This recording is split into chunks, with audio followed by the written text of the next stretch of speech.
Este domingo 26 de marzo, desde las 11 de la mañana hasta la 1 de la tarde, estarán a vuestra disposición para que podáis pasear por ellas, podáis conocerlas y haceros también a la idea de cómo podremos disfrutar de nuestra ciudad, en nuestra ciudad de unos equipamientos deportivos y de ocio que estoy segura que os van a encantar y que van a ser un referente en nuestro entorno.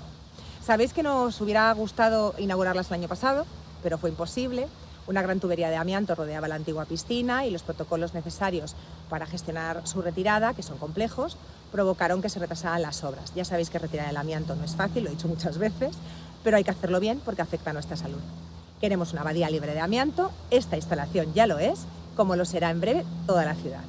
Este verano, como siempre, después de la fiesta mayor, reabriremos las piscinas y tendremos tres: una piscina de competición, que es esta que tengo aquí a mi izquierda, una lúdica de tamaño más mediano, que está allí detrás, y una infantil más chiquitita para con ello dar respuesta a las diferentes necesidades de uso. Los que os gusta nadar, los que os gusta jugar, los que tenéis niños y niñas más pequeños, los que simplemente queréis venir a tomar el sol y refrescaros. Una oferta para todas las edades y para todas las capacidades, ya que cuenta también con medidas de accesibilidad, también muy importante.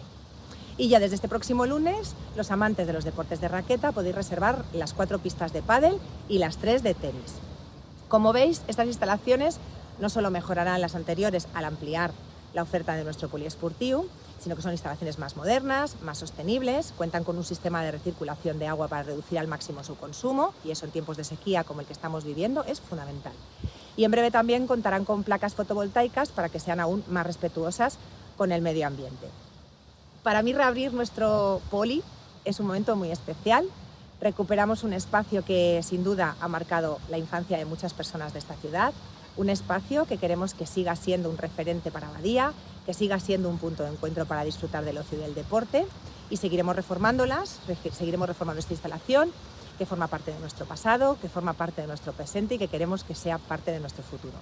Y lo hemos hecho gracias al esfuerzo económico de nuestra ciudad, pero también a la colaboración del Área Metropolitana de Barcelona, que ha financiado la mayor parte de su coste, porque Abadía necesitaba y merecía un equipamiento del más alto nivel como este, y nosotros solos, como ayuntamiento, no hubiéramos podido asumir el coste. Así que nada, este domingo, desde las 11 hasta la 1, os esperamos aquí, en las nuevas instalaciones deportivas del poliesportiu, de nuestro poli. Venid a conocerlo y a disfrutarlo. A partir del lunes, estas instalaciones son vuestras. Muchas gracias.